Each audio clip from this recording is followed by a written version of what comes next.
Saudara, bagaimana polisi berhasil mengungkap kasus makanan beracun sianida, salah sasaran hingga menewaskan seorang anak di Yogyakarta. Kita bahas bersama Kasat Reskrim Polres Bantul, Ajun Komisaris Polisi Ngadi. Selamat malam Pak Kasat Reskrim. Selamat malam Mas Aiman. Iya, dengan Aiman Pak Kasat Reskrim, betul. Pak Kasat Reskrim, Pak Ngadi, apa yang bisa Bapak sampaikan terkait dengan perkembangan kasus ini yang menewaskan seorang anak pengemudi ojek online yang ternyata salah sasaran? Baik, terima kasih Mas Aiman. Perlu kami sampaikan, dalam kasus ini kami bekerja keras kurang lebih 4 hari, mengumpulkan saksi-saksi, bukti-bukti, dan olah TKP. Setelah itu kita dapat mengerucut pada salah satu pelaku yang disampaikan oleh Bapak Bandiman, dan akhirnya kemarin malam kita dapatkan pelaku yang sedang berada di rumahnya untuk diminta keterangan. Demikian Mas Aiman. Betulkah sasaran sebenarnya adalah seorang polisi yang merupakan mantan kekasih dari yang bersangkutan, tersangka? Untuk yang bersangkutan belum kita minta keterangan, masih kita agendakan. Namun profesinya kita belum tahu. Nanti akan kami sampaikan lebih lanjut. Demikian Mas Iman. Berinisial T, betul Pak ya, yang saya dapatkan informasinya? Betul, berinisial T, namun sampai saat ini masih kita agendakan untuk pemeriksaan penyidikan lebih lanjut. Iya, informasi bahwa T itu adalah seorang polisi yang sebelumnya hendak menikahi yang bersangkutan, tapi kemudian tidak jadi menikahi, lalu kemudian yang bersangkutan cemburu. Betulkah motifnya seperti itu? Menurut pengakuan dari tersangka, ini memang seperti itu. Namun masih kita dalami informasi tersebut Mas Aiman. Jadi kita belum dapat keterangan dari yang disasar, Saudara T ini. Iya, bisa Pak Kasat ceritakan bagaimana kemudian racun sianida ini bisa salah sasaran? Harusnya dikirim ke target, tapi kemudian dikonsumsi oleh anak dari pengemudi ojek online.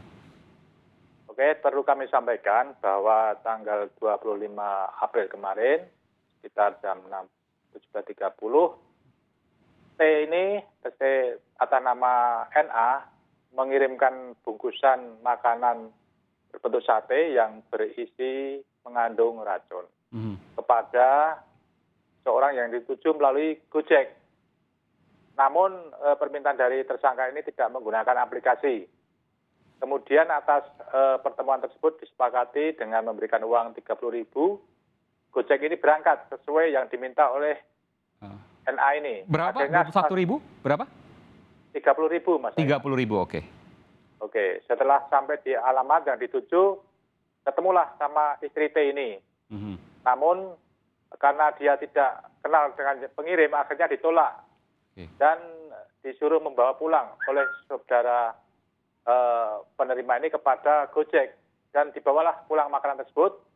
Sampai di rumah untuk buka puasa bersama dengan anak dan istri. Setelah dikonsumsi ternyata makanan tersebut mengandung racun berjenis sianida. Demikian Mas Aiman. Yang mengkonsumsi anak dan istri. Istri juga sempat mengkonsumsi, istri pengemudi ojek online itu Pak? Ya, jadi ketiganya sempat mengkonsumsi, Pak Bandiman sendiri, istrinya dan anaknya. Namun istri dan anak menggunakan bumbu, sedangkan Pak Bandiman tidak menggunakan bumbu sate tersebut. Tapi dapat disebut. Ya, yang diduga mengandung racun itu ada di bumbunya. Iya, karena anak dan istrinya menggunakan bumbu tersebut dan kedapatan keracunan. Demikian Mas Aiman. Tapi anaknya meninggal, istrinya tidak? Anaknya meninggal di rumah sakit setelah dibawa ke rumah sakit, dan istrinya mendapatkan perawatan namun jiwanya masih dapat tertolong. Oke. Demikian Mas Aiman. Saya mendapatkan informasi juga Pak bahwa racunnya berjenis racun sianida yang dibeli di online. Betul demikian? Betul.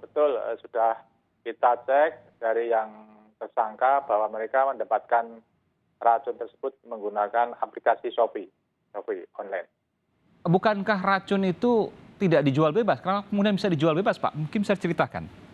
Nah, ini baru kita telusuri kenapa ini bisa membeli secara bebas. Masih kita telusuri Mas Aiman. Dan menggunakan nama asli ya, artinya racun sianida dan lain sebagainya. Karena saya coba cari tidak ketemu ini Pak. Ya, ini kodenya KCN. Oke, iya. Kalium sianida. ini memang racun yang sangat beracun yang kemudian ketika dikonsumsi bisa menimbulkan kematian. Kita ingat pada beberapa tahun lalu ada kasus Mirna di Jakarta, ya, racun yang dicampurkan ke dalam kopi yang kemudian sudah diputus inkrah oleh pengadilan. Putusan proses hukumnya terhadap yang bersangkutan adalah pasal pembunuhan berencana dengan hukuman mati. Betul demikian, Pak? Perlu kami sampaikan dalam proses penyidikan perkara ini kami terapkan karena memenuhi unsur pasal 340 KUHP, pasal 338 dan pasal 80 tentang Undang-Undang Perlindungan Anak. Dengan ancaman hukuman bisa seumur hidup atau 20 tahun penjara. Oh, ada pasal pembunuhan berencana juga? Ada, kita terapkan itu karena memang pembelian obat tersebut sudah direncanakan sebelumnya, 3 bulan, 2 bulan sebelumnya sudah dipersiapkan. Terkait tadi dengan racun-racun yang kemudian mungkin masih dijual bebas, polisi melakukan operasi terkait ini? Nanti kita agendakan sesuai penerusan kami, Pak. Oke, apa yang bisa Pak Kasat sampaikan untuk seluruh masyarakat, khususnya di Yogyakarta, terkait dengan makanan yang memang entah berantah dari siapa yang kemudian diberikan kepada seseorang? Baik, terima kasih Mas Aiman. Perlu kami sampaikan kepada warga semua.